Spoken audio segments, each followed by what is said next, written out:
दोस्तों, Kolkata doctor case में CBI को अब एक और बहुत अहम लीड वीडियो लग चुकी है, जो कि अब तक इस मामले में पूरी तरह से छिपी हुई थी।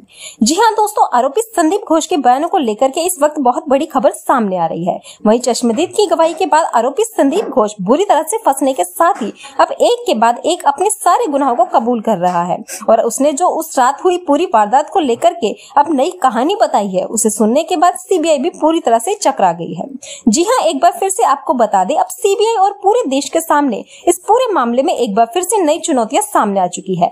मदीद ने एक के बाद एक उस वारदात के समय वहां मौजूद था सारी बातों को धीरे धीरे करके खोल दिया है। चाहे डॉक्टर बिटिया के फोन और डायरीज में छिपा राज हो या फिर डॉक्टर के घर के अंदर और हॉस्पिटल आरके जेकर हॉस्पिटल में बने तहखाने में छिपे कई दस्तावेज और वहां पर बने रूम को लेकर एक बड़ा खुलासा भी अब सामने आ चुका है। और इन सभी खबरों के बीच अब एक और अहम खबर सामने आ चुकी है। आरोपी संदीप घोष को बचाए जाने की हर कोशिश की जा रही है। देश के कई सबसे अहम वकीलों की जो लॉयर हैं, उन्हें हायर किया गया है और ये वकील जो हैं, इस पूरे मामले में लगभग 22 से ज्यादा संख्या पहुंच चुकी है, जो इस आरोपी और इस पूरे मामले को दबाने के लिए हायर किए गए हैं। अब आप समझ ही सकते हैं कि ये मामला कितना बड़ा होता जा रहा है। लेकिन इस वक्त संदीप घोष ने जो एक खुलासा किया है, वो सुनने के बाद आपके पैरों तले जमीन खिसकने वाली है, क्योंकि आरोपी संदीप घोष ने डॉक्टर बिटिया के साथ 8 और 9 अगस्त के दिन हुई वारदात से एक दिन पहले उसकी गाड़ी को खत्म करने की बात को कबूल किया। इतना ही नहीं, उस रात डॉक्टर बिटिया के साथ शाम 8 बजे जिन ट्रेनी डॉक्टर्स ने मिलकर के खाना खाया था, अब उस डॉक्टर का भी ट्रेनी डॉक्टर का बयान सामने आया है, जो कि काफी डरा हुआ था। और इसका बयान सुनने के बाद अब सीबीआई ने एक और अहम बात सामने रखी है। अब क्या कहा है इस पूरे मामले को लेकर के आरोपी संदीप घोष ने? आखिर क्यों एक बार फिर से क्या सरकारी गवाह बनने की तैयारी में है? क्या आरोपी संदीप घोष अपना जुर्म कबूल करने के साथ ही संजय रॉय और अपने आका, जो कि पूरे इस मामले में सबसे अहम किरदार और जिम्मेदार इंसान है, उसका नाम भी ले लिया है? जी हाँ, बहुत बड़ी खबर इस वक्त सामने आ रही है। ये मामला अब तक एक बार फिर उलझता हुआ दिखाई दे रहा था, लेकिन अब एक के बाद एक जब सभी कड़ियों को जोड़ा गया है, तो वास्तव में कहानी कुछ और ही निकल के सामने आ चुकी है। उस रात एक नई कई दसिया सवाल पड़े थे, जो कि अभी तक अनसुलझे थे, लेकिन अब चश्मदीद की गवाही, संजय रॉय और संदीप घोष के बयान, डॉक्टर बिटिया की डायरी और डॉक्टर बिटिया का फोन, साथ ही आरजे कर कॉलेज के तहखाने में छिपे राज ने एक के बाद एक सारी बातों को उजागर कर दिया है। आज इस वीडियो में पूरी की पूरी आपको इसके बारे में जानकारी मिलने वाली है। एक एक पॉइंट बेहद अहम होने जा रहा है, क्योंकि एक पॉइंट से जुड़ी पूरी की पूरी कहानी इस मामले में किस तरह से उलझी और किस तरह से क्यों हर एक शख्स इस मामले में शामिल हुआ और दरिंदगी की बेइंतहा जो की गई, आखिर उसके पीछे का राज क्या है और अगर की भी गई है तो किस हद तक की गई है, ये पूरी बात आपको इस वीडियो में आज समझ आ जाने वाली है। लेकिन उससे पहले अगर आप भी चाहते हैं कि डॉक्टर बिटिया को इंसाफ मिले, तो कमेंट बॉक्स में जस्टिस फॉर डॉक्टर बिटिया जरूर लिखिए।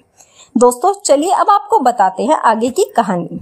दोस्तों, डॉक्टर बिटिया के साथ उस रात जो हैवानियत हुई थी, जिससे 8 और 9 अगस्त की रात को लेकर के आरोपी संजय राय और सीबीआई साथ ही संदीप घोष ने अब तक जो बातें सामने रखी थी, संदीप घोष और चश्मदीद ने इन बातों को सिर से खारिज कर दिया है। जी हाँ, अब तक ये बात सामने आई थी कि 4:03 के बाद इस पूरी वारदात को अंजाम दिया गया, लेकिन इस पूरी वारदात की रूपरेखा एक दिन पहले यानी कि 7 अगस्त की शाम से तैयार करना शुरू कर दी गई थी। जी हाँ, इस बारे को लेकर संदीप घोष ने पूरी बात रखी। संदीप घोष ने कहा कि अगर सीबीआई को मिले हुए सबूत और सीबीआई को मिली हुई बातें सच लगती हैं, तो आप एक बात का जवाब दीजिए। अगर डॉक्टर बिटिया को आप देखें ही कि किस तरह से हष्ट पुष्ट है, और अगर संजय रॉय को देखा जाए तो टिड्डे सा दिखने वाला इंसान, और अगर इन दोनों के बीच 4:03 से लेकर के 15 मिनट से जिस तरह से रिपोर्ट में आया है, अगर इन दोनों के बीच हाथापाई हुई है, तो ऐसे में डॉक्टर बिटिया की अंत हो जाता है। लेकिन क्या ऐसा हो सकता है कि दोनों की हाथापाई के बीच उसे या कि संजय रॉय को एक भी खरोच ना लगी हो?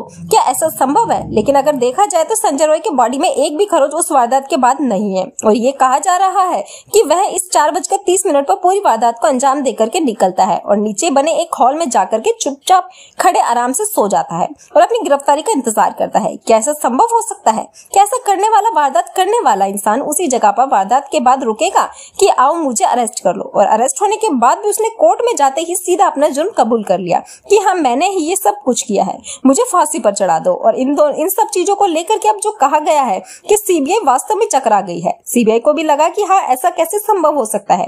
अब एक के बाद एक संदीप घोष ने बयान दिया है। अब उन्होंने, आप सुन लीजिए। संदीप घोष ने कहा है कि डॉक्टर ट्रेनी बिटिया के बारे में आपको अभी पता चला है, लेकिन मैं काफी समय से जानता हूँ और इस पूरे वारदात के बारे में डॉक्टर बिटिया को आरजे कर कॉलेज के अंदर चल रही गतिविधियों का पता लग चुका था, और ये गतिविधियां कुछ और नहीं बल्कि आरजे कर कॉलेज के अंदर चलने वाली पोर्नोग्राफी है, जी हाँ, ये एक अहम खुलासा किया गया है, जहां पर सोनागाछी से लड़कियों को लाया जाता है, उनके साथ वीडियो शूट की जाती है और वीडियो शूट करने के बाद मॉर्फिंग के जरिए उसमें किसी अभिनेत्री या फिर किसी और ट्रेनी डॉक्टर या फिर किसी आई हुई मॉर्चरी की डेड बॉडी की फोटो लगा करके इन सबको नई वीडियो में बना करके तब इनकी बिक्री की जाती थी, जिससे काफी मोटा पैसा और आरजे हॉस्पिटल में आता था। इतना ही नहीं, यहाँ पर बॉडी ऑनर गन के तस्करी तक की बातें सामने आई है, जिनके अहम सबूत भी तहखाने से मिल चुके हैं। इतना ही नहीं, संदीप घोष ने ये बताते हुए कहा कि इन सब की जानकारी डॉक्टर बिटिया को लग चुकी थी और वह अपना मुंह खोलने वाली थी, इसलिए पूरी वारदात को 7 अगस्त की रात से ही तैयार किया गया था। उसने बताया कि 7 अगस्त की रात एक दिन पहले ही डॉक्टर बिटिया की गाड़ी को खत्म कर दिया गया था, जिसमें से वह आती थी, ताकि वह रात में कहीं भाग ना सके, ना जा सके। और इतना ही नहीं, 36 घंटे की ड्यूटी लगाई गई ताकि वह थक हार के सो जाए। और सोने के लिए भी आखिर वही कमरा क्यों चुना डॉक्टर बिटिया ने, जहां पर कुंडी नहीं थी। और इतना ही नहीं, वहां पर सीसीटीवी नहीं होने के बाद भी सामने आई है, लेकिन ऐसा नहीं है। आरोपी संदीप घोष ने ये बात बताई है कि मॉर्चरी में जिस तरह से सारी बातें सामने आई है, जिस तरह से पोस्टमार्टम में बताया गया है, चीजें वैसी नहीं थी। वहां पर जो वारदात हुई थी उससे पहले सीसीटीवी कैमरे मौजूद थे, लेकिन ये कैमरे बाद में हटवाए गए थे पूरे प्लान के साथ। अब आप ये सोच रहे हैं कि सीबीआई के सामने जाने के साथ ही आगे संदीप घोष क्यों तोते की तरह कबूल कर रहा है। बता दें, संदीप घोष को अब सीबीआई का डर और अपने अंत का डर सता रहा है। संदीप घोष ने ये बात समझ में आ गई है कि अब उसका अंत बेहद नजदीक है।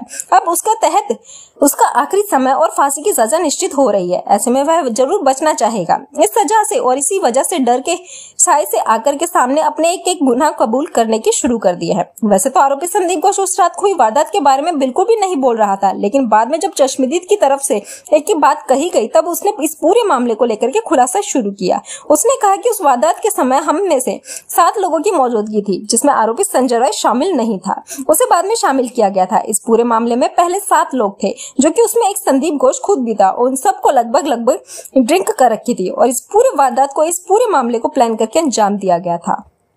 उन्हें लगा था कि सेमिनार हॉल में और कोई मौजूद नहीं है, लेकिन वहां पर एक स्वीपर मौजूद था जो कि वहीं पर सो जाता था, और ये बात की जानकारी किसी को भी नहीं थी। और अंधेरा होने की वजह से यहाँ पर कोई देख नहीं सका कि आखिर यहाँ पर कौन मौजूद है, और इस तरह से इस पूरी घटना को अंजाम दिया गया। डॉक्टर बिटिया के साथ हुई दर्दगी के शब्दों को तो आप कई बार सुन चुके हैं, लेकिन अब इस बारे में ये सुन लीजिए कि इन लोगों को बचाने के लिए किस तरह से पूरी तैयारी की जा रही है। बता दें कि आरोपी संदीप घोष और संजय रॉय के इस केस में कोलकाता ये मामला इतना ज्यादा आगे बढ़ चुका है, अब ये मामला राजनीतिक रंग लेता जा रहा है।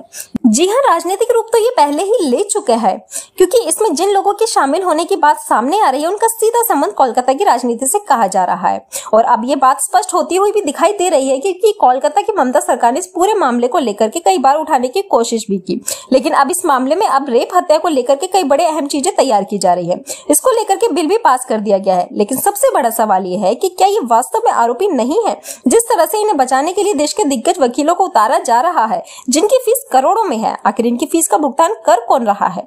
आरोपी संजय रॉय, जिसकी इतनी औकात नहीं है, आरोपी संदीप को, जो कि खुद सीबीआई के चंगुल में फंसा हुआ है, तो आखिर इन्हें हायर कौन कर रहा है, जो कि 20 से ज्यादा संख्या हो चुकी है। अब आप समझ ही सकते हैं कि एक की फीस अगर करोड़ों में है, तो ऐसे में 20 जो वकील है उनकी फीस, यहाँ तक कि कपिल सिब्बल, इनका नाम लगभग आपने सुना ही होगा, कपिल सिब्बल तक इस पूरे मामले का केस लड़ने के लिए बुलाया गया है। अब आप समझ सकते हैं कि देश में सबसे महंगे वकील को हायर करने की हैसियत कौन रख सकता है, और किस तरह का इंसान होगा वह जो इन दरिंदों को बचाने की कोशिश में लगा हुआ है।